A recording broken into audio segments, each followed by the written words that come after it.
Ok, je suis dans l'abus. Clairement, je suis dans l'abus. Parce que déjà, j'ai pas dit bonjour. Bonjour. Et je suis dans l'abus parce que je t'ai fait un book haul il y a pas si longtemps sur mon échelle. Genre juin, juillet. Et je te montrais tous mes achats depuis janvier. Et il y avait genre, je sais plus, hein, mais 15 livres. Et là, donc ça c'est, oui, juillet. Là, août et début septembre. Mais je suis floue.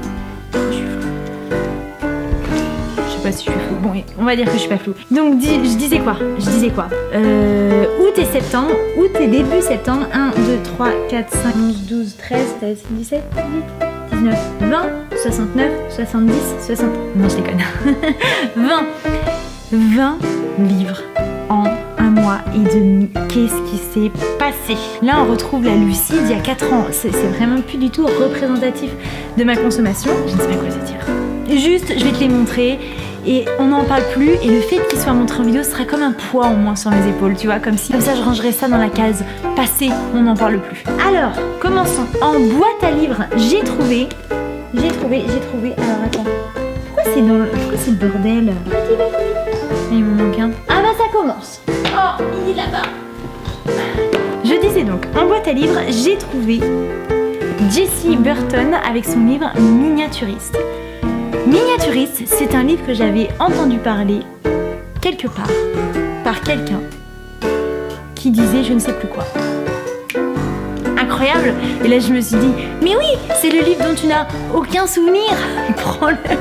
Nella Hortman, 18 ans, jour d'automne. Oh, jour d'automne, Pumpkin Mountain Challenge, pile à lire, automne quoi. Mais voilà, je savais qu'il fallait que je prenne ce livre. Hein? Je comprends rien. J'essaie de faire la technique des mots-clés, mais ça ne marche pas du tout. Il n'y a que des prénoms dans ce résumé. Pourquoi il y a 5 prénoms dans un résumé? Oh, ça me fait peur. Ok, je vais le lire pour de vrai, ça va. Non. Nella Hortman n'a que 18 ans ce jour d'automne 1686 où elle quitte son village pour rejoindre à Amsterdam son mari Johannes Brandt. Johannes. Comment on va dire ça? Bref, homme d'âge mûr, riche Attends, elle a 18 ans, homme d'âge mûr. Ok, oui, 1686. Homme d'âge mûr, riche marchand, il vit dans une opulente demeure entourée de ses serviteurs et de sa sœur. Marin, une femme restée célibataire qui accueille Nella avec une extrême froideur. La poufiasse, mais évidemment pas dans le résumé officiel. Johannes offre à son épouse une maison de poupées représentant leur propre intérieur que la jeune fille entreprend d'animer grâce au talent d'un miniaturiste. Bordel, en fait je ne sais même pas ce que veut dire le mot miniaturiste. Les fascinantes créations de l'artisan permettent à Nella de mettre peu à peu au jour de dangereux secrets. Bon, on imagine bien ce que c'est un miniaturiste, ça doit être quelqu'un qui fait des choses en miniature. Ah ouais, c'est dans cette ambiance-là, je vais le mettre de côté. Bon bref, j'ai trouvé ça en boîte à livres. J'étais pas convaincue et en fait maintenant je suis méga convaincue. J'ai trouvé également Les Liaisons Dangereuses dans cette édition. Alors les liaisons... Oh putain ça pue. On est sur du vieux livre. Les Liaisons Dangereuses, j'ai déjà lu ça, j'étais lycéenne. J'ai encore quelque part ma version lycéenne. Je la trouvais jolie. Je compte pas le relire prochainement. Je compte le relire peut-être un jour dans ma vie. Mais pas prochainement. Mais voilà, je l'ai pris parce que j'ai trouvé joli et que j'aime beaucoup ce bouquin. Et j'ai trouvé le même jour Jamais je ne t'oublierai. Oui, parce que je pense que ce genre de titre, il faut les prononcer comme ça. De Marjolaine Solaro, chez Fayard. Je ne sais pas pourquoi je l'ai pris, car je n'ai jamais entendu parler de ce bouquin. 2021. Mai 2021. Ah, c'est hyper récent. Guillaume vient de perdre subitement sa mère alors que sa femme est sur le point d'accoucher pour la 3e fois. Quelle femme courageuse. Quand il monte dans le train pour retrouver sa famille après l'enterrement, il n'a qu'un souhait, dormir pour empêcher son esprit de le torturer. Diane, une journaliste aguerrie, part en bla. Oh non! Ah non, j'ai eu peur. Ok, donc la journaliste, le mec dans le train, ils font eye contact. Ah, mais on se connaît. Mais comment ça on se connaît? Tu t'en souviens pas? Non, moi non plus. Ok, bizarre. Elisabeth. Ça... Mais qui c'est Elisabeth? Il n'y a pas d'Elisabeth pour l'instant. Ah oui, ok, c'est une autre personne. Donc on a Guillaume qui vient de perdre sa mère, qui va voir sa femme qui est en train d'accoucher. Dans le train, il croise la journaliste. Et puis il y a Elisabeth, hein, on sait pas, on nous dit juste qu'elle est sage-femme. Donc certainement elle va avoir un rôle dans l'histoire. Bon. Ok. En boîte à livres, j'ai trouvé quelle mine d'or ces boîtes à livres. Carrie de Stephen King, et ça je te l'ai montré dans ma pile à lire d'automne, donc dans la dernière vidéo.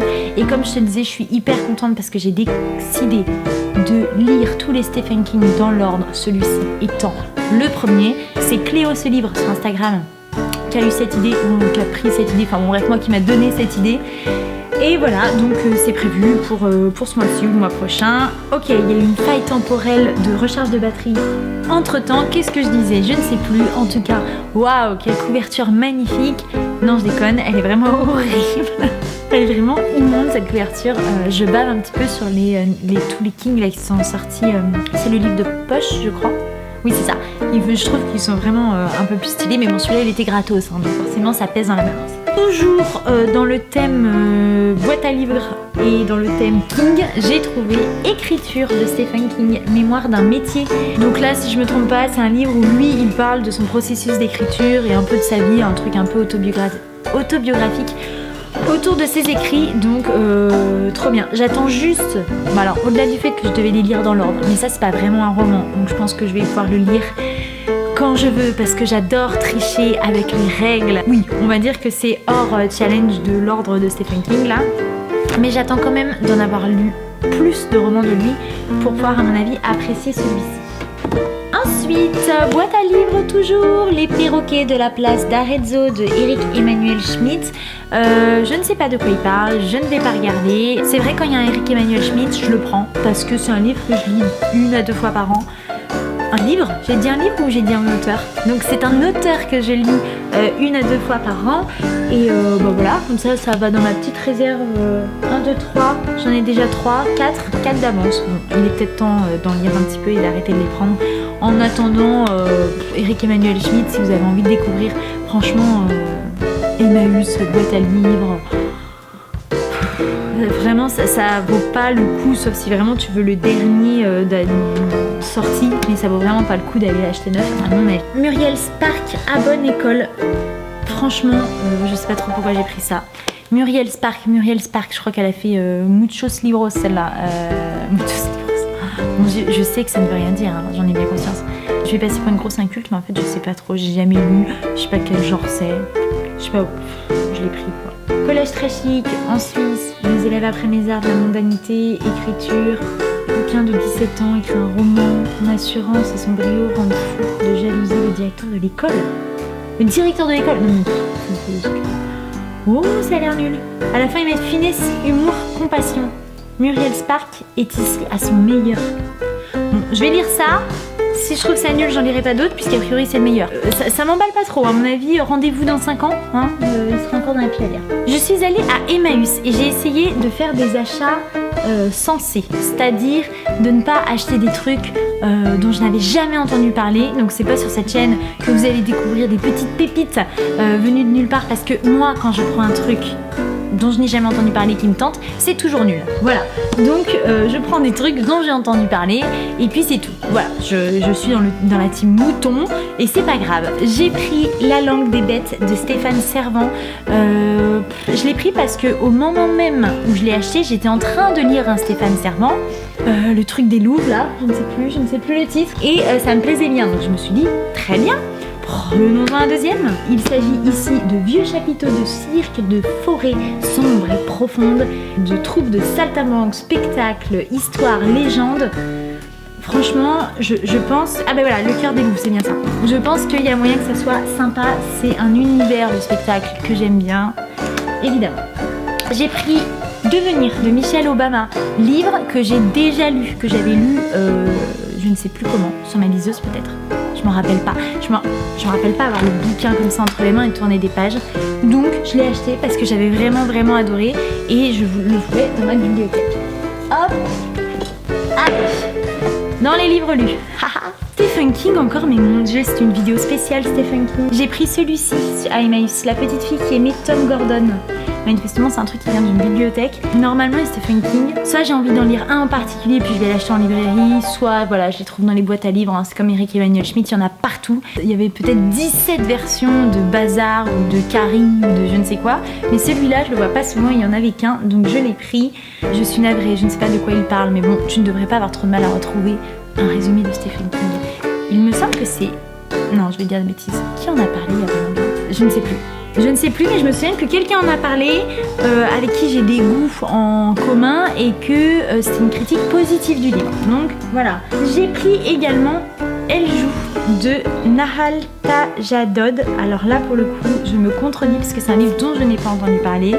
Je l'ai pris parce que l'autrice est iranienne et elle parle de deux iraniennes, la première qui est née après la révolution de 1979 et une autre qui est écrivain reconnu. Je suis sûre que je vais apprendre plein de trucs et puis depuis que j'ai lu Love Story à l'iranienne là, depuis que j'ai lu ça, j'avoue que je m'étais dit qu'il faudrait que je lise d'autres choses pour l'Iran.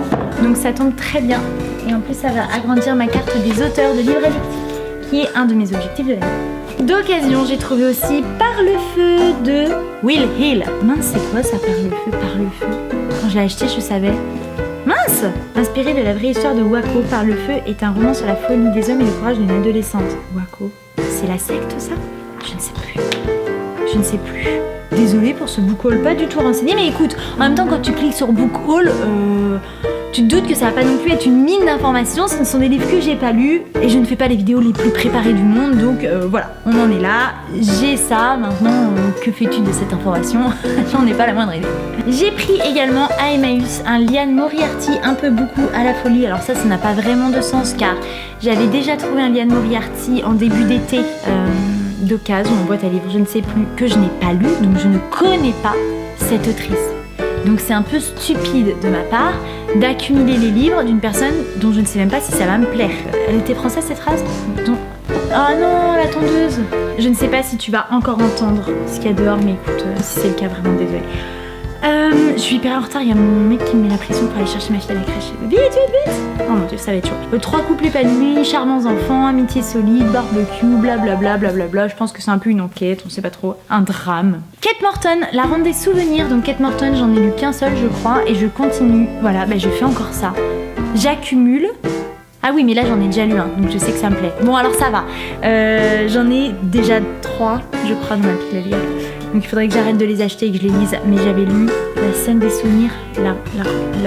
Tous ces titres se ressemblent à Kate Morton, c'est une catastrophe. Je ne sais plus. J'en avais lu un qui me plaisait bien.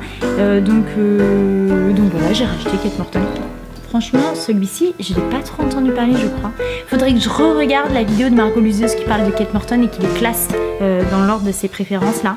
Et voir où est-ce que celui-là se situe. Je parle hyper vite, je sais, mais il faut que je m'active. Donc, boîte à livres, Baptiste Beaulieu, toutes les histoires d'amour du monde. J'ai lu de Baptiste Beaulieu celle qui l'attendait le mois dernier. J'ai beaucoup aimé son écriture, donc voilà, j'ai trouvé celui-ci, je suis très contente. Il me semble qu'on parle, je sais pas si c'est autobiographique, mais je crois que c'est des lettres qui ont été retrouvées et le narrateur, je ne sais pas vraiment du tout s'il y a une notion autobiographique, on en reparlera en point lecture. Le narrateur retrace comme ça un amour passé de son grand-père ou de sa grand-mère. Oh, il y a des petites... j'ai vu une petite photo passer, donc je ne sais pas... il y a des petites choses comme ça. Mon copain m'a offert Seul dans sa demeure de Cécile Coulon. Je n'avais jamais lu de Cécile Coulon. J'ai très envie de lire Une bête au paradis. Et pour une fois que je pouvais être un petit peu dans le timing des nouveautés de la rentrée littéraire, j'ai pris celui-ci. On est au 19e siècle, mariage arrangé, manoir, un peu glauque, un peu des secrets, un peu ambiance Rebecca de Daphné du Maurier, tu vois. Je l'ai déjà lu, je t'en parle dans la prochaine vidéo certainement. Et là on est vraiment, c'est les tout derniers arrivés à la maison parce qu'on a Mama Roma de Luca Di Fulvio que j'ai reçu de la maison d'édition Slatkin et compagnie. Tu connais mon amour pour les livres de Luca Di Fulvio, ils sont là derrière moi. Je les aime. Et celui-ci, il se passe en 1870 en Italie. Autant dire que Luca Di Fulvio, de toute façon, sait très bien planter les décors. Et si en plus c'est de son pays natal, je pense que là, je vais me régaler. J'ai trop hâte. C'est certainement le prochain. En tout cas, celui-là, il va pas traîner. Et mes 3 derniers achats neufs, ça date d'hier. Donc là, au niveau nouveauté, on est au taquet. J'ai pris L'homme à l'envers. Mais tiens, d'ailleurs, il n'y a pas de crayon. Pourquoi j'ai L'homme à l'envers? Ok, il m'en manque un. J'avais aussi trouvé dans une boîte à livres un Fred Vargas. Oh là là, il est là, il se cache. Dans une boîte à livres, j'avais trouvé Sous les vents de Neptune et j'ai commencé suite à vos conseils comment on appelle ça, la saga de Adamsberg de Fred Vargas. Donc je sais pas lui où il se situe, mais j'ai vu derrière Adamsberg, donc je me suis dit a priori il est dans cette série là. Je le prends. Et je me suis acheté neuf le deuxième, parce que je veux les lire dans l'ordre. Dans l'ordre, a priori, c'est pas obligatoire, mais bon, pour découvrir les personnages, moi je préfère les lire dans l'ordre. Donc je me suis acheté L'Homme à l'envers, que j'ai pas trouvé d'occasion. Donc voilà, on remarquera que c'est pas la même collection. Mais je m'en fous. Donc j'ai trop hâte parce que j'avais vraiment aimé le premier tome. Il y a un côté enquête, mais en même temps, je sais pas, il y a un style un peu sympa qui est pas l'univers du policier. Que d'ailleurs j'allais critiquer l'univers du policier alors que je n'en dis pas, que je connais pas. Je suis vraiment une fille horrible. En tout cas, j'avais bien aimé l'univers et j'ai été très intriguée par ce commissaire là, Adamsberg, et son acolyte dont j'ai perdu le nom. J'ai vraiment hâte d'en savoir plus sur eux et de lire la suite de cette série. Hier, j'ai acheté, il est encore sous le blister, Anne d'Avonlea. Vous savez, c'est le tome 2 de Anne with an E, la série. Enfin, Anne, c'est quoi le truc? Anne au pignon vert. Bon, ouais, franchement, je vais pas faire comme si je vous apprenais un truc. Voilà, je l'ai acheté, j'ai craqué, c'est ridicule, je n'ai même pas le tome 1. Il était pas en magasin, j'ai pris le tome 2, c'est ridicule, laisse-moi tranquille. Et j'ai acheté, bah alors là, Meurtre et pépites de chocolat. De Jeanne Fluck. Ça doit pas se dire Fluck, hein, mais alors c'est vachement rigolo de dire Fluck. Cozy Mystery, écoute, je ne sais pas, j'en ai jamais lu. Je me suis juste vraiment fait attraper par la hype dans ce moment du Cozy Mystery. Je me suis dit, bon, ne reste pas comme une idiote à ne pas savoir. Voilà, lance-toi. En plus, l'automne, a priori, c'est la meilleure période pour lire ça. Donc j'essaierai, mais on est bien d'accord que quand je le lirai, l'automne sera passé depuis longtemps, ou alors on sera en automne 2026. Voilà, tu sais tout, j'ai acheté tout ça. Maintenant on fait reset, on remet tout à zéro, on n'en parle plus, on fait comme si de rien n'était. Cette pile à lire qui déborde alors qu'elle était gentiment en train de baisser. Pareil, on ferme les yeux et on ne dit rien. Allez, bisous et à bientôt pour certainement un petit point lecture. J'enchaîne tout de suite, je viens juste d'appuyer sur stop de ma caméra, de mon point lecture, et j'enchaîne illico avec un book haul. La meuf est dans la place. Alors, pourquoi je fais un book haul? Parce que je m'étais dit, bon, les livres que j'achète, je les inclus dans les vlogs, puisque je vais essayer de faire un vlog de temps en temps. Et puis voilà, ça passe crème, tu vois. C'était sans compter qu'au mois de janvier, la meuf, on part en Fable de la Fontaine, c'était mon anniversaire. Et donc, mon copain m'a offert des livres et moi-même de mon côté je m'en suis acheté quelques-uns. Donc j'ai 13 bouquins à te présenter qui sont arrivés comme ça, comme sur un plateau, dans ma pile à lire en janvier. Janvier, premier mois de l'année où je décide de déglinguer ma pile à lire. Mais de déglinguer vers le bas, hein, genre la déglinguer, pas la déglinguer vers le chiffre qui augmente. Autant te dire qu'il va falloir rectifier le tir en février parce que là, c'est pas possible. Bon, allez, on y va. Est-ce que je te dis ce que je me suis acheté, ce qu'on m'a offert? Franchement, t'en as rien à secouer. Le premier, Dans la forêt de Jean Eland. Eland, j'en sais rien. Et il y a hyper longtemps que j'ai envie de le lire. Rien que ça, hyper envie d'entendre 4 fois hyper longtemps que j'ai envie de le lire. J'en ai entendu parler partout. Évidemment, le truc, je crois que c'est un best-seller. Enfin, il a été vendu de ouf. Hein. On suit 2 filles, j'allais dire 2 sœurs, mais en fait, c'est pas dit dans le résumé. Alors, est-ce que c'est moi qui ai projeté un truc? Peut-être. On suit Nell et Eva qui ont 17 et 18 ans et qui vivent depuis toujours dans la maison familiale. Ah bah si, c'est ça. Donc je pense que c'est des sœurs. La civilisation s'effondre, les parents disparaissent, elles sont seules, elles doivent survivre, gna gna gna gna gna. Les 2 meufs, solo, dans la forêt. J'ai trop envie de le lire. En plus, il est trop beau. J'adore cette collection. Évidemment, qui n'aime pas la collection Totem? Dénoncez-vous. Ensuite, ouais. Des diables et des saints. Jean-Baptiste Andrea. Tant qu'on est à lever la main. Qui n'a jamais entendu parler de ce livre? Personne. Évidemment, puisque j'ai l'impression qu'on le voit partout. Mais je dis ça parce que les 2 personnes que je suis le plus, je crois, sur YouTube et Insta et tout ça, c'est Isa des Chroniques du Hérisson et Flo de Flo & Books. Et elles en ont parlé de ouf parce qu'elles ont eu un coup de cœur toutes les 2 pour ce bouquin. Donc forcément, je ne pouvais pas ne pas l'avoir. Il a atterri dans ma wishlist. Bim, je l'ai eu à mon anniversaire. Je ne sais pas quand je vais le lire, mais ça ne va pas tarder, je pense. C'est terrible parce que j'en ai entendu parler plein de fois. Je n'ai rien retenu de l'histoire. Je ne sais pas ce que c'est. Mais je sais que c'est a priori super génial. J'avais quand même eu une petite hésitation parce que de lui, j'ai lu Marraine. Et j'avais pas trop aimé. Mais je fais confiance à Isa et Florence, donc je me... Tant qu'on est dans les influences, hein, restons sur Flo, qui a parlé de La Maison des Voix de Donato Carissi. Alors ça, c'est une surprise. Tu t'attendais pas à voir ça dans mon book haul. Eh ben non, parce que quoi? Parce que je ne lis jamais ce genre de lecture. Mais je vais essayer, thriller, nan. Et puis en plus, Flo, elle a dit que c'était pas glauque. Parce que moi, quand je vois Donato Carissi, je me dis, mon Dieu, c'est mort. Ça va être dégueulasse, ça va être trop. D'ailleurs, j'ai le truc hyper connu là dans ma pile à lire. Avec les... Comment ça s'appelle? Avec l'image là de la poupée sur la couverture. Bon bref, je sais pas, peu importe. Eh ben, je ne le lirai jamais. Il est dans ma pile à lire, mais soyons clairs, je ne le lirai jamais.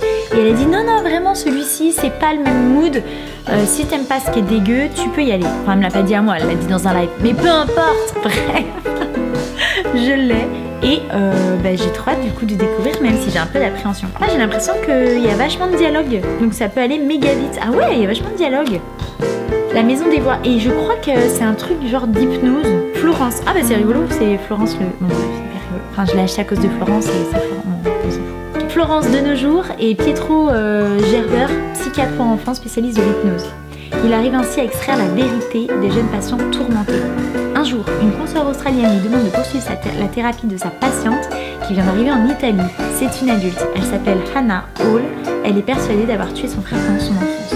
Je ne vais pas aller plus loin, j'ai l'impression que j'en ai déjà trop dit, non? Truc hypnose et tout, ça m'intrigue. Bon, si je mets 20 minutes sur chaque livre, on n'est pas sorti, hein. Une bête au paradis de Cécile Coulon. Lui, depuis qu'il est sorti, genre en 2019, j'ai trop envie de le lire. J'ai lu Seul en sa demeure de Cécile Coulon. J'avais beaucoup aimé l'écriture, même si j'avais un peu des réserves vis-à-vis de l'histoire. Celui-ci, voilà, j'ai très envie de le lire. J'ai très envie de continuer à découvrir la plume de cette autrice et voir si cette fois-ci l'histoire me paraît, alors j'allais dire plus aboutie, on dirait un jugement de valeur, pas du tout, mais en tout cas pour moi, correspond plus à ce que j'ai envie de lire. Toujours est-il que j'avais bien aimé et l'ambiance du livre que j'avais lu et j'avais beaucoup aimé son écriture. Donc je compte bien lire celui-là. Oh là là, mais je suis un putain de mouton. Mais genre un mouton, mais qui fait la taille d'un camion-ben, tu vois. Parce que j'ai pris la carte postale. Ah, j'en peux plus de moi. J'ai même laissé le truc. Bref, la carte postale d'Anne Berest. Ah, ben, et par contre, Grasset, là. Vous savez, c'est un roman, il est texturé avec les lignes. Et ben moi, je ne peux pas lire la 4e. Parce qu'avec les lignes verticales du truc... Ça fait comme les gens qui mettent des petites lignes sur les écrans de télé, tu sais, ça fait un fou comme ça. Donc ça me défonce les yeux. C'est un livre qui parle de la déportation. Je sais pas si c'est autobiographique ou pas, mais en tout cas, la narratrice remonte le fil de son histoire familiale et surtout dans toute cette période-là des années 40. Ah oui, je me suis trouvé ça. Je me suis trouvé Seul le grenadier de Sinan Anton et celui-là, je l'avais vu passer sur la chaîne, enfin sur l'Instagram de Justine Schell.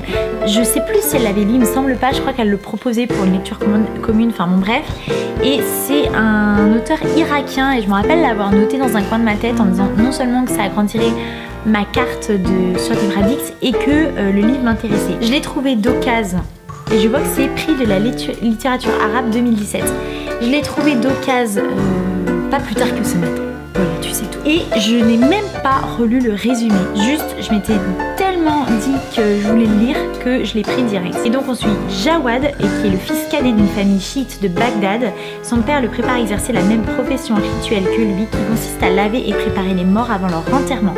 Mais Jawad s'y refuse car il rêve de devenir sculpteur. Après ses études d'art plastique à la fin des années 80, au moment où Saddam Hussein est au fait de sa puissance, il se retrouve peintre en bâtiment et après, j'ose pas trop lire, mais a priori ça saute dans les années 2003. Donc je suis bien heureuse de lire mais oui, de lire c'était bon. Enfin bon quoi, comment on peut hésiter de lire un livre sur ce sujet, écrit évidemment par un Irakien. J'ai pris aussi Les Danseurs de l'Aube de Marie Charelle. J'avais vu passer ce bouquin il y a un petit bout de temps et là on est dans les années 30. C'est l'histoire de jumeaux danseurs qui sont séparés pendant la Révolution russe. La sœur disparaît et genre je crois qu'il y a une histoire de... Pour venger sa sœur tant aimée, Sylvain ira jusqu'à se glisser dans la peau d'une femme et c'est ainsi travesti qu'il s'engage dans la résistance pour lutter contre les nazis.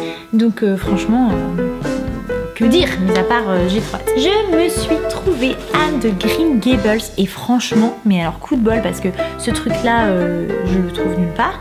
Et l'autre jour, je vais à la Fnac et il est là. À mon avis, il a été ramené par quelqu'un parce qu'il était plus sous blister. Et tu sais, ils se vendent sous blister ceux-là. Donc à mon avis, je suis arrivée pile poil au bon moment. Donc je l'ai pris. J'en ai profité pour prendre le tome 3 parce que j'avais déjà le tome 2. Tout ça n'a aucun sens. Et alors, qu'est-ce que tu vas faire? Donc j'ai donc le 1, 2, 3 dans ma pile à lire. Et je commence dès le mois prochain. Je te résume pas, hein. Franchement, il y a un moment. Le Puits des Mémoires de Gabriel Katz. En grand format, oui je sais, hein. Ils sont sortis en poche les 3 depuis Belle Lurette. Mais je dois bien avouer que j'ai une petite préférence pour la version grand format. Je l'avais déjà lu il y a très longtemps en e-book et je voulais lire la suite mais j'avais oublié. Enfin, je préfère les reprendre au début donc je suis trop contente de l'avoir. Je vais me relancer dans cette saga cette année sans négociation possible. Et c'est l'histoire de 3 mecs qui se réveillent genre dans des... C'est de la fantasy, je l'ai pas dit. 3 mecs qui se réveillent dans des cercueils et en fait s'il y a un petit accident de la route, ils se réveillent, ils n'ont plus aucune mémoire, mais a priori, tout le monde les traque et ils sont voués à être exécutés ou exilés ou je ne sais plus. Bon bref, c'est vraiment la mierda. Gabriel Katz, pour moi, c'est une valeur sûre. J'aime beaucoup la fluidité de ses textes. J'ai eu également Retour à Witherstop de Fanny Flagg, qui est la suite de... Oh, je sais pas où il est. Qui est la suite du premier tome. Mais non mais sérieusement, ma tête quand je la secoue là, on pourrait entendre des grelots quoi, tellement que j'ai rien dedans. Mais tout le monde sait en plus là, je sais que tu sais devant ton écran, truc beignet de tomate verte, c'est juste ça le titre ou il y a autre chose. Bon bref. Oh j'ai abusé. Il y a écrit en énorme la suite tant attendue des beignets de tomates vertes.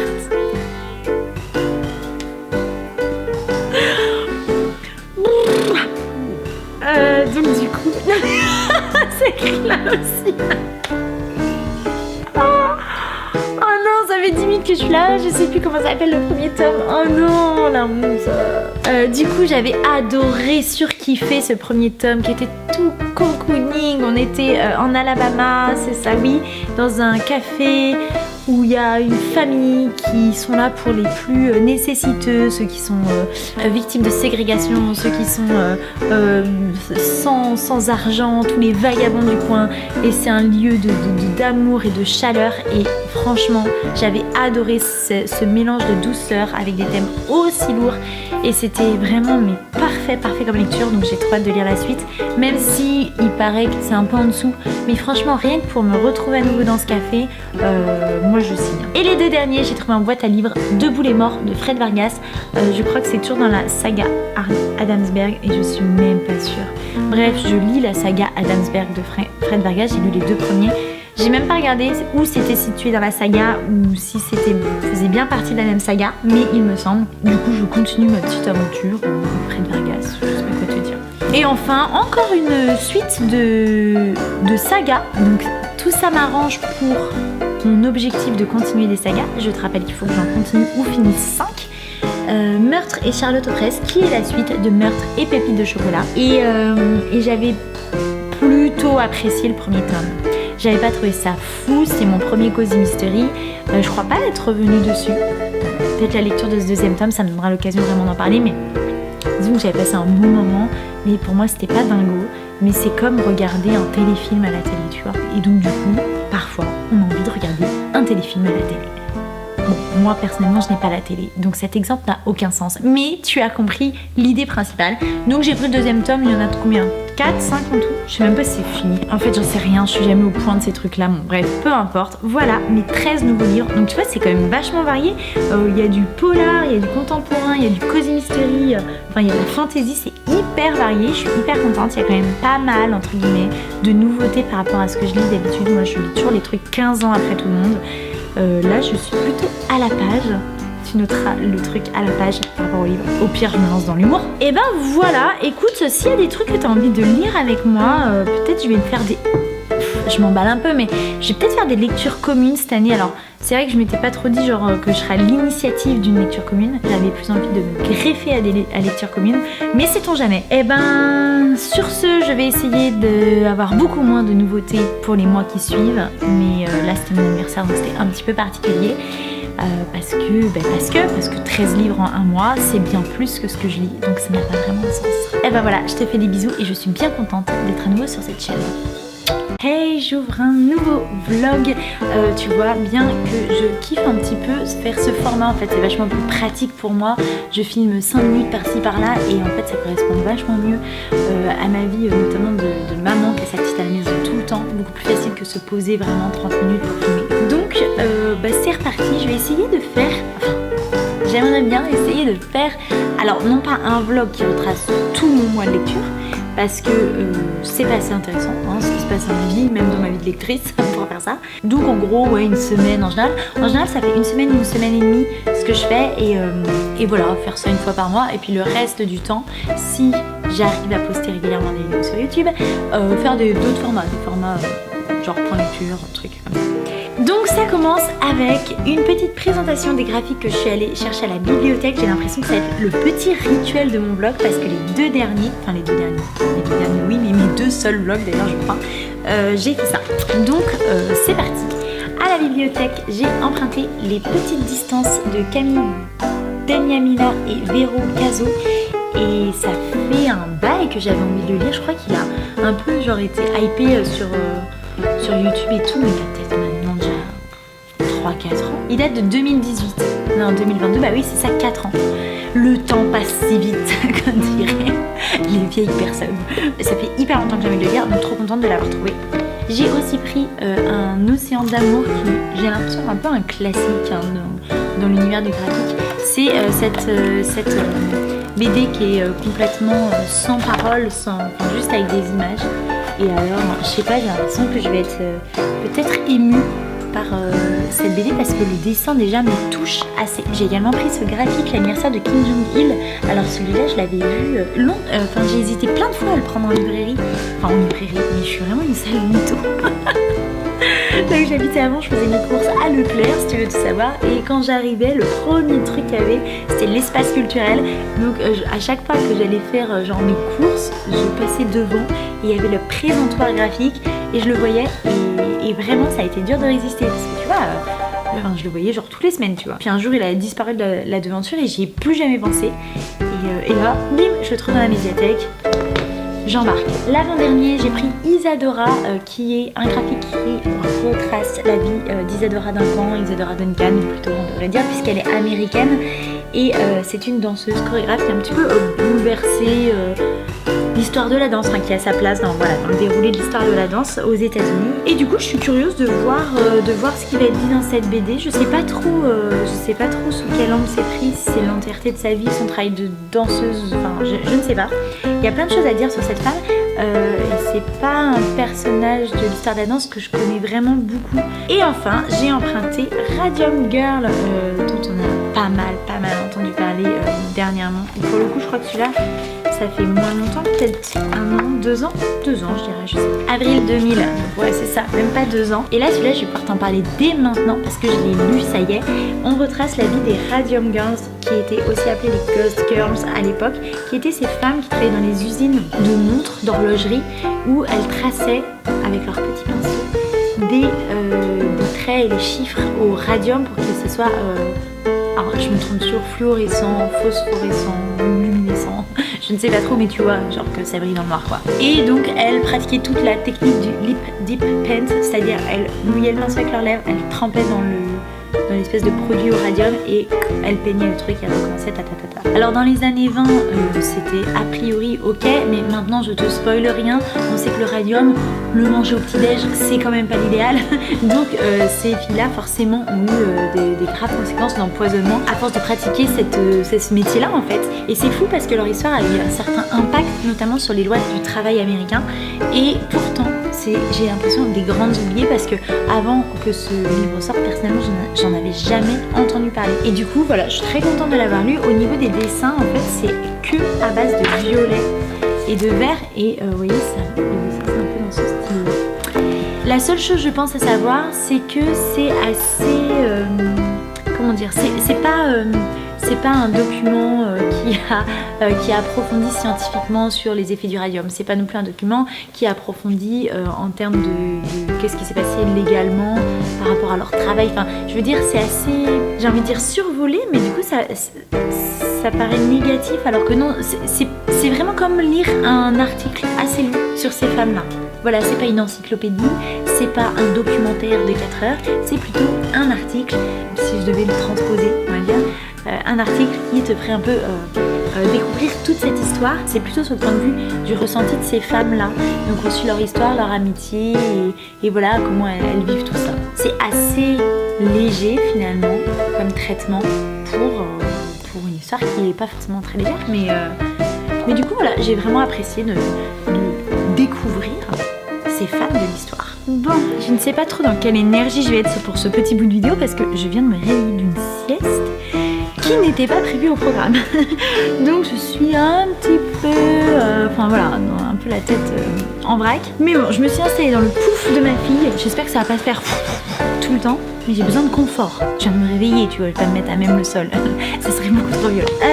Je ne suis pas venue pendant plusieurs jours. Pourtant, il s'est passé des petites choses dans ma vie de lectrice. Mais avant de te parler de ce que j'ai lu, je voulais te parler de ce que je n'ai pas fini de lire en fait finalement. J'ai commencé Mama Roma de Luca Di Fulvio. Si tu me suis un petit peu, tu sais que Luca Di Fulvio, depuis qu'il a sorti Le Gang des rêves que j'avais lu à sa sortie, je suis complètement fan et j'ai tout lu au fur et à mesure de ses sorties. Et la maison d'édition m'a envoyé celui-ci en octobre, je crois que c'était ça, c'était en octobre. Et j'avais traîné un petit peu parce que mon planning étant chargé, je voulais vraiment avoir la tête dedans. Et finalement, je l'ai commencé depuis vraiment plusieurs semaines et je me traîne un petit peu. Je suis vraiment trop dégoûtée de pas le dévorer. Mais je dois bien avouer que je me le traîne quoi. Je sais pas trop pourquoi, parce que dedans on retrouve toutes les qualités qui font que j'adore cet auteur et que j'ai adoré ses tomes précédents. Enfin les tomes, pardon. Mais c'est assez révélateur. Ces livres précédents, mais c'est vrai que du coup on retrouve un petit peu des schémas, je pense, qui sont chers à l'auteur, et le fait de les enchaîner un par an, il y a peut-être un petit peu de lassitude de mon côté. Alors je trouve ça toujours très bien, mais j'avance pas et voilà. Et je me suis dit bon Lucie, au lieu de te forcer entre guillemets à finir ce livre, laisse-le de côté, reprends-le quand tu auras envie ou grignote-le comme ça par-ci par-là. Et lance-toi sur un livre qui te fait vraiment super envie. Le but c'est quand même tout le temps de se faire plaisir et de choisir au mieux quoi. Et moi je suis vraiment la reine pour me faire des piles de livres qui me font hyper envie de me dire ça sera pour, et les repousser. Comme si un peu je fantasmais le moment où je vais lire le livre trop cool, tu vois ce que je veux dire? C'est pas là, parce que là, bon voilà, ça sera pour mars ou pour nanana. Et en fait, j'ai dit bon allez, arrête avec ça, prends un livre dans tes piles de trucs que t'as trop envie de lire et lis-le. C'est ce que j'ai fait et j'ai pris un livre que t'as vu il y a pas longtemps normalement sur mon book haul. J'ai pris Retour à Whittlestop, la suite tant attendue de Benny et de Tomates vertes. Tu sais pourquoi je prends cet air en disant ça si tu as regardé mon book haul. Je l'ai commencé donc il y a 3 jours et je l'ai fini hier. Donc ce qu'il me fallait clairement, c'était prendre un autre livre et prendre le livre du moment. Et pas programmer des trucs pour des temps. Enfin, en tout cas, moi, je ne fonctionne pas comme ça. Et c'est pour ça, d'ailleurs, j'envie beaucoup les plannings de lecture de petites lectrices et Flo Bush. Je sais pas si j'en ai déjà parlé sur la chaîne. Qui arrivent à planifier leur lecture sur des mois tout en se laissant la liberté de changer, bien sûr. Mais moi, ça marche pas, en fait, pas du tout. Sur des mois, ça ne marche pas. Faut vraiment que je fasse sur le moment. Voilà, mon truc à ça, c'est sur le moment ou se faire des piles à lire, genre pour des challenges, genre Mars au féminin. Là, j'ai commencé à concocter des choses. Mais sinon, il faut que je fasse vraiment à l'instant. De toute façon, je suis quelqu'un de l'instant. Je veux dire, même dans ma vie, même dans ma personnalité, je crois qu'on comprend que mon truc, c'est pas la planification et tout ça, quoi. Bon, du coup, j'ai sorti ça, qui est donc la suite de Benny de Tomates vertes, qui est là. Je vais me faire tomber une plante sur la gueule. Alors ça, la suite de Benny et de Tomates vertes que j'avais adoré, où on est en Alabama dans les années 30, et à la fois un peu plus tard dans les années 80, bref, les histoires se croisent, on est dans un café où tous les gens peuvent venir se réfugier, manger les bons petits plats sans être rejetés par la société. Voilà, il y a beaucoup d'entraide, d'humanité, de choses comme ça, de pauvreté aussi, de racisme, en fait, des choses...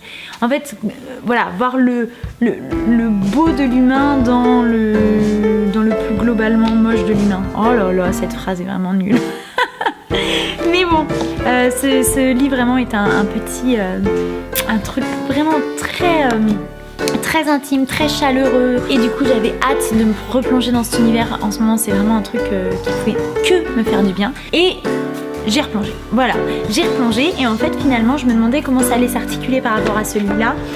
C'est la suite. Là, on suit des personnages. Là, globalement, on suit les enfants, les petits-enfants qui ont eux-mêmes des enfants. Donc, on ne suit pas trop leur histoire à eux, mais voilà. On est quand même deux générations après et c'était trop cool de les retrouver parce que les personnages de ce bouquin existent encore évidemment par leur descendance, mais voilà, on raconte des histoires qu'on a déjà vues là mais qui ont été un peu effacées, un peu oubliées. On rencontre des nouveaux personnages qui ont entendu parler d'eux. Il y a des choses qui se croisent. Des fois, on revient à cette époque-là et on découvre des choses qui avaient été passées sous silence. Et du coup, c'est super. Et là, autant là, il y avait 2 temporalités différentes. Là, ça se mélange encore plus. Mais pourtant, moi, je suis pas... Alors, j'adore quand ça fait ça. Je trouve la construction toujours hyper dynamique. Mais moi, je m'embrouille. Même quand je lis les dates. Même je les lis à moitié. Là, je vois 37, 45, 85, 2002. Enfin... En général, ça m'embrouille. Et là, pourtant, je m'y retrouvais tout le temps. Malgré qu'il y ait des personnages qui aient le nom de leurs grands-parents, c'était vraiment improbable que je suive aussi bien le déroulé et l'ordre de l'histoire. Donc c'est vraiment bien géré, je pense, parce que pour que moi je m'y retrouve.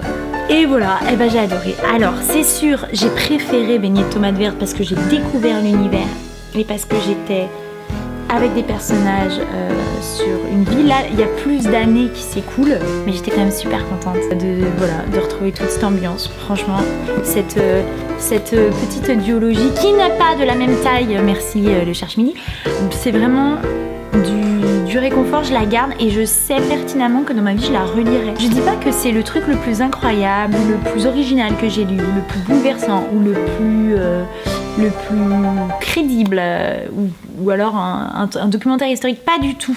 C'est pas ça. C'est juste apaisant, c'est juste confortable, c'est émouvant. Moi, ça a réussi à m'émouvoir sans pourtant être tire-larme. Et ça, je trouve qu'il y a un bon équilibre. Je te parle vite fait, j'essaie d'aller vite parce que j'ai pas envie que mon vlog dure des plombes. Dans les BD que je t'ai présenté au début du vlog, j'ai lu l'anniversaire de Kim Jong-il. C'était vraiment chouette, vraiment très bonne lecture. Alors je te montre vite fait, je sais pas si je l'avais fait 2-3 dessins pour que tu vois le style.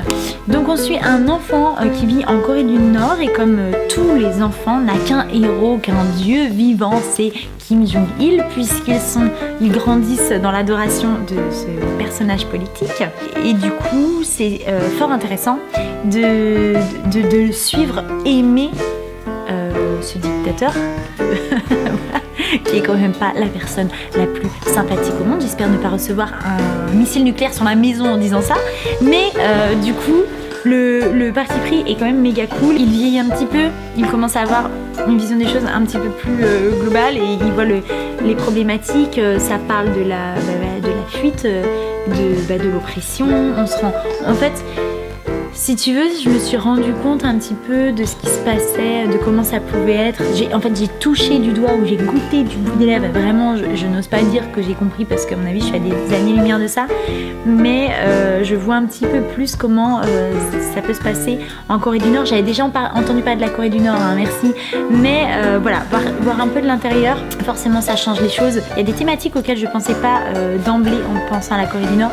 Et maintenant, par exemple, si je pense que je vais vite penser à la famine, à la pauvreté en fait du pays et des habitants, en plus de toutes ces lois d'adoration ridicule qui régissent le pays. Il y a énormément de peur dans ce livre et c'est terrible, et de violence hein, bien évidemment, enfin je veux dire, je ne l'ai même pas précisé mais ça va de soi, et à la fois c'est pas surreprésenté ou truc comme ça.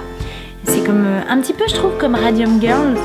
Il y a un côté article, petit documentaire sur le sujet qui n'est pas du tout exhaustif et qui n'a pas la prétention de l'être, mais du coup qui t'ouvre un petit peu les yeux sur une partie du monde. Alors la différence avec Radium Girls, c'est que Radium Girls, c'est fini, enfin, c'est passé, c'est dans le passé, c'est important, c'est terrible, mais c'était dans les années 20. Là, évidemment, c'est plus actuel et du coup, c'est le genre de livre qui te fait dézoomer un petit peu de ta vie et qui te dit, eh oui, mais tu parlais là-bas, c'est comme ça, là, en ce moment, c'est comme ça. Terrible. Je trouve en tout cas que c'est bien traité et que c'est pas trop violent dans le sens... ouais, ça t'en balance pas plein la gueule, c'est assez pédagogique en fait finalement. Voilà, donc j'ai vraiment apprécié le lire. Donc maintenant la question c'est qu'est-ce que je lis? Je choisis soit Cécile Coulon, soit Anne. Évidemment je peux pas te demander à toi de choisir parce que le temps que je poste ce vlog, enfin c'est ridicule, je vais pas attendre une semaine d'avoir ta réponse. Mais du coup je vais demander sur Instagram, comme ça si tu me suis sur Instagram tu auras peut-être voté. Voilà, je sais pas du coup combien de temps déjà dure ce vlog, je vais essayer de monter ça au fur et à mesure et de pas dépasser les 30 minutes. T'en penses quoi toi? Dis-moi, vlog long, vlog court. Moi je pense que je suis pas une personne qu'on a envie d'écouter pendant 1 heure. C'est terrible, on dirait que je me dévalorise, mais non. Je veux dire, j'ai l'impression que ma façon d'être est plus propice au format plus court, mais donne-moi ton avis, hein, n'hésite pas. Waouh, j'ai mis la lumière en plein dans ma face, mais comme on est le soir, je fais comme je peux. Alors, je reviens, je pense, pour la dernière séquence de ce vlog et j'ai pas mal de trucs à dire. Alors, suite au petit sondage que j'ai posté il y a 2 jours sur Instagram, entre ces 2 livres-là, c'est majoritairement celui-ci qui a été choisi. Et comme vous avez choisi celui-ci, je m'excuse, mais j'ai eu une pulsion de lire celui-ci. Pas du tout, mais c'est pas du tout ça. Qu'est-ce que je fais? Celui-ci. Oh là là. Je te l'ai dit le soir, je suis encore plus déconnectée que d'habitude. C'est pour te dire que ça va être galère. Donc, tu as choisi celui-ci, j'ai lu celui-ci, je suis vraiment navrée. En vrai, il y a eu pas mal de votes pour celui-là, mais il y en a eu beaucoup plus pour celui. Et je me suis dit, je vais lire les deux tout simplement. Je vais juste, voilà, forcément lire un avant l'autre. J'ai commencé par celui-ci en pensant tout simplement que j'allais le lire plus rapidement. Et je l'ai lu en 2 jours du coup. C'est la vie d'Emilienne, qui vit dans une ferme en campagne qui s'appelle le Paradis et elle recueille ses 2 petits-enfants, sa petite fille et son petit-fils, parce que leurs parents viennent de mourir dans un accident de voiture. Et en fait on suit ce qui se passe dans cette ferme. On suit notamment la petite fille Blanche et ah là là, comment dire, je sais pas trop comment. Bon, je l'ai lu en 2 jours, on va dire ça a plutôt mal commencé, genre j'ai hésité à l'abandonner et ça a plutôt bien fini. Alors pourquoi j'ai hésité à l'abandonner? Déjà j'ai mis un petit peu de temps à rentrer dedans. Pour moi Cécile Coulon avait une écriture, du coup je te le montrais tout à l'heure dans Seul en sa demeure, un peu plus... alors c'est pas que c'est difficile d'accès ici, mais je sais pas, c'était plus fluide dans l'autre. Là il y avait des tournures de phrases, enfin il y avait un style plus marqué auquel j'ai pas tout de suite accroché. Et finalement c'est quelque chose qui est passé au fur et à mesure de ma lecture, mais surtout le problème c'était les propos tenus dedans. C'est-à-dire que dès le début, il y a la mort tragique de ses parents et pour moi il y a une scène d'éducation comme ça devrait plus se faire. En même temps on est à la campagne, alors on est avec une grand-mère, donc bon c'est peut-être pas les mêmes enjeux éducatifs à ce moment-là dans le livre que maintenant, mais j'ai quand même trouvé que c'était pas très bienveillant et moi ça m'a beaucoup dérangée, je pense. Alors ça m'aurait dérangé de base, mais alors depuis que je suis maman c'est une catastrophe. Et en plus de ça, un peu la ferme oblige. Il y a des moments avec les animaux qui pour moi étaient super durs, des moments où on tue les animaux pour se nourrir notamment, où on enlève leur peau, on enlève leurs plumes, on enlève ce qu'il y a à l'intérieur d'eux, et ça pour moi c'est hyper dur également. Dès le début ce livre a heurté ma sensibilité. Ça c'était vraiment personnel, enfin oui, je pense que c'est un ressenti, voilà, c'est des sujets moi qui sont un petit peu tendus pour moi et du coup c'était difficile. Par contre il y a un sujet qui devrait être tendu avec toute l'humanité et qui est présent dans le livre et qui, je trouve, n'est pas remis en question. C'est-à-dire que dans cette ferme, en plus de ses 2 petits-enfants, il y a un jeune homme qui avait été accueilli quelques années après, un jeune homme du village qui a été brutalisé par ses parents et qui est venu se réfugier dans cette ferme, qui y travaille, qui y vit. Et ce garçon a 10 ans de plus que la petite fille qui a perdu ses parents. Oui, tu me suis ou pas? Bon bref, il a 10 ans de plus et quand la jeune fille a 13 ans, il commence à la regarder différemment. Et c'est dit dans le texte, à un moment, alors qu'elle soigne ses jambes ou je sais plus quoi, elle se blesse ou je sais pas quoi, autre quoi, il regarde vraiment ses cuisses notamment avec envie. Et la petite fille, parce qu'à 13 ans, je suis désolée, on a encore une enfant, la jeune fille, la fille s'en rend compte et use de stratagèmes pour éviter ces regards-là. Elle est mal à l'aise avec son corps comme on peut l'être à l'adolescence. Et en fait, pour moi, c'était problématique. Et ce qui était le plus problématique, alors c'est pas qu'on fasse ça dans ce livre, parce que ça serait quand même très hypocrite de dire que la réalité des choses c'est pas ça. Je veux dire, on est dans une société où c'est très courant qu'on nourrisse des fantasmes sur des enfants de 13 ans. En fait, imaginez, c'est qu'à aucun moment c'est dit dans le livre que c'est pas normal, que c'est malsain, que c'est pas ce qui devrait être, parce que je suis désolée, quand t'as 23 ans, tu ne dois pas regarder une enfant de 13 ans de cette façon. C'est qu'il y a un problème. Alors évidemment, il y a un problème chez cet homme, mais il y a un problème systémique et à aucun moment c'est d'une façon ou d'une autre pointé du doigt. C'est quelque chose qui s'efface dans le livre puisque la jeune fille va grandir et c'est à partir de là que j'ai réussi à rentrer plus dedans parce qu'il y avait plus ce problème qui, excusez-moi, est un énorme problème. À partir du moment où elle grandit, il se passe plein de choses chez cette femme vraiment, et on est sur une femme qui est vraiment, comment ils disent derrière, j'ai trouvé ça assez juste, aliénée, pas du tout. C'est moi qui dis ça alors. Une ligne de femmes possédées par leur terre. Oui, c'est ça, il y a vraiment une espèce d'aliénation à cette ferme et ça rend le livre assez fort et assez puissant, et toutes les émotions c'est écrit de façon très, très sèche, avec peu de tendresse finalement. Comme on exprime peu ses sentiments dans cette ferme, il y a quelque chose comme ça d'assez brutal dans la façon de vivre les choses, dans la façon d'écrire, dans la façon de lire du coup. Et ça donne quand même une saveur, je dois l'avouer, à ce bouquin qui, passé le premier tiers, m'a beaucoup intéressée et m'a captivée. Donc c'est assez brutal, hein, je trouve, comme livre. Je suis contente de l'avoir lu, mais j'ai mis une énorme réserve sur ce truc-là du début. Il y a une histoire d'amour là-dedans qui est pareil, qui est douloureuse, qui est brutale, qui déchire, tu vois, il y a quelque chose comme ça de l'ordre de l'entraille du milieu. Et d'ailleurs, souvent dans les animaux, je trouve que ça résonnait vachement, vu qu'il y a souvent ces animaux ça me dégoûte, qu'on triture, qu'on touche les entrailles. Je trouvais que ça allait beaucoup avec la thématique du livre et tout comment étaient gérés les sentiments. Donc voilà, je sais pas si ça peut t'intéresser, mais bonne lecture, mais ce gros problème au début. Ensuite, puisque je ne suis quand même pas une ingrate, j'ai quand même suivi les recommandations et j'ai commencé Anne de Green Gables. Et j'en suis pas loin, j'en suis à la page 79 et je me régale,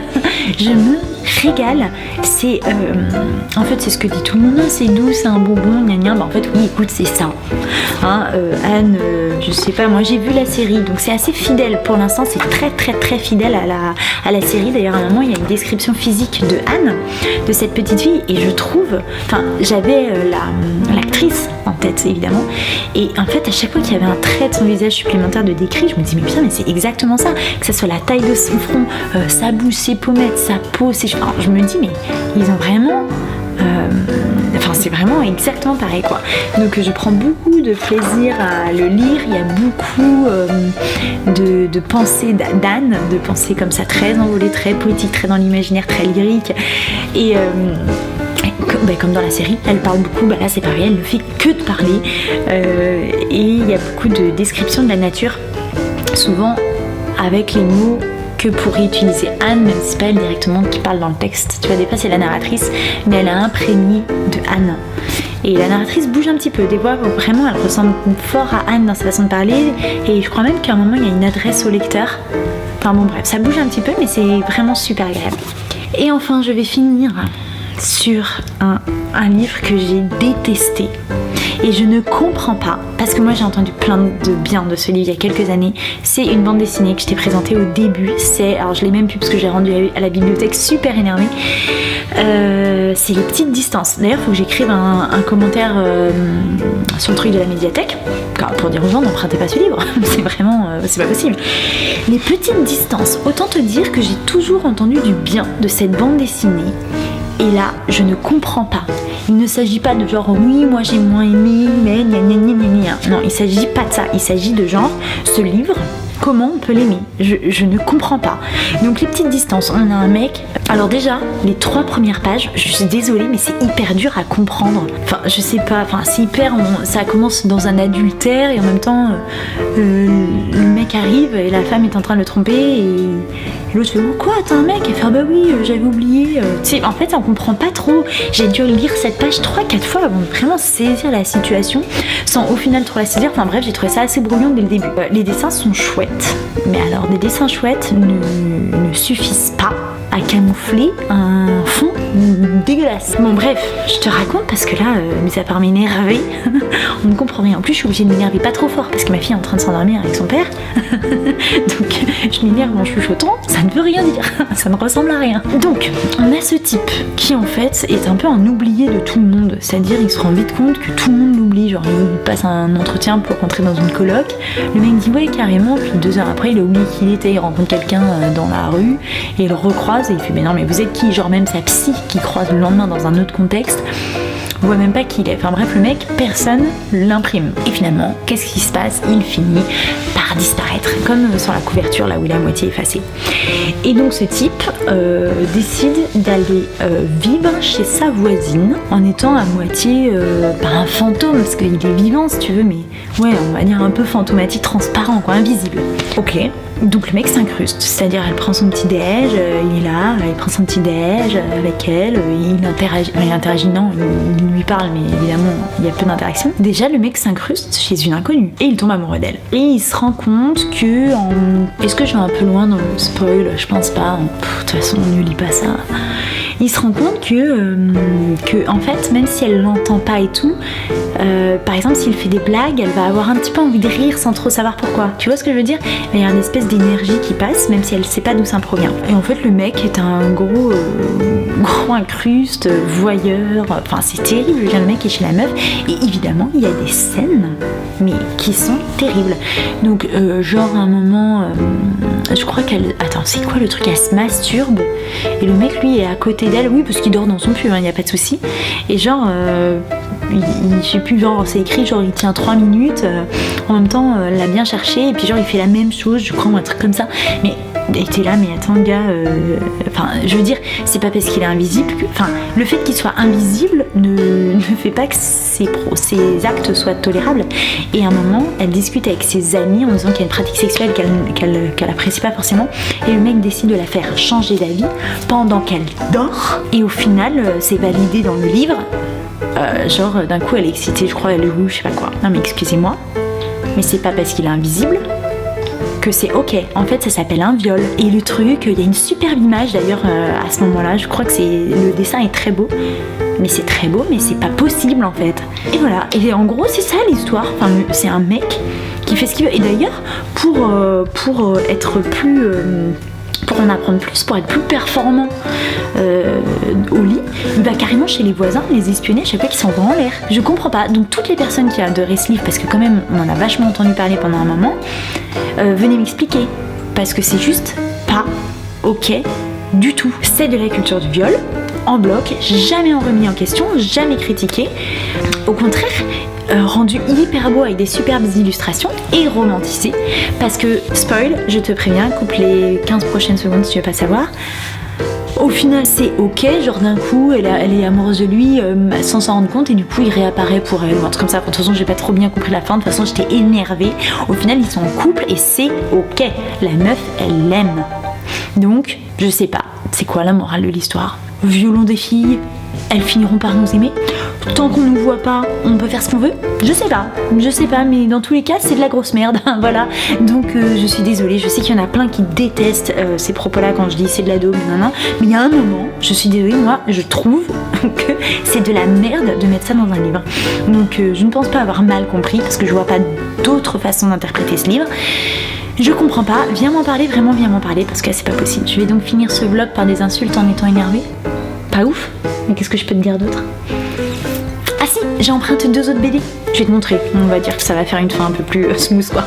Alors, j'ai emprunté ma 3e BD de Timothée le Boucher. Si t'as suivi, il y en a une que j'ai beaucoup aimée, une que j'ai pas aimée. Et du coup, j'ai emprunté Dans les vestiaires et je vais essayer de me faire un avis enfin, de faire pencher la balance d'un côté. Je pense que c'est sur le harcèlement scolaire. J'ai la flemme de lire. Je déteste quand je fais ça, tu sais, tu veux lire vite et en fait tu lis comme ça. Et du coup, tu comprends rien. Ça ne sert à rien. Du coup, je sais pas trop le sujet, mais il me semble que c'est du harcèlement. Et j'ai pris, alors celui-là on a entendu. Je m'en vais aller. Putain, il est lourd. Ah ouais, mec, la lumière pourrie là. Carbone et silicium de Mathieu Bablé, c'est ça? Ah, c'est caché. Il y a écrit Mathieu presque, avec un demi-U, mais je crois que c'est Mathieu Bablé. Et du coup, il est énorme. Pour le coup, je crois que c'est un peu science-fiction. En même temps, ça a l'air, au vu de l'image, je ne sais pas. J'ai emprunté ces deux-là. Mathieu Bablé, j'ai jamais lu, donc j'ai vraiment hâte de découvrir. Et en plus donc de ça qui est plus ou moins en pause, j'ai commencé Dans mes oreilles en livre audio. Voilà, c'est nul, je vais finir par un titre approximatif. Le lilas étant le lilas fleuri, le lilas de Martha Hall Kelly. Je te mettrai la couverture, ok? On va faire ça. J'ai lu genre un chapitre qui représente 20 minutes de lecture. Donc pour l'instant c'est plutôt cool. Le style est très simple, la lectrice est bien, on va voir. Et voilà, c'est terminé pour ce vlog. Il y a eu des lectures trop bien, des lectures pourrables. Et en même temps, voilà, c'est la vie de lectrice. C'est ce qui me donnera un bilan un petit peu épicé à la fin de l'année, hein. On va voir le verre à moitié plein. Je te dis à bientôt pour une nouvelle vidéo. Je ne sais pas du tout ce que c'est, je n'ai aucune vidéo d'avance. On verra.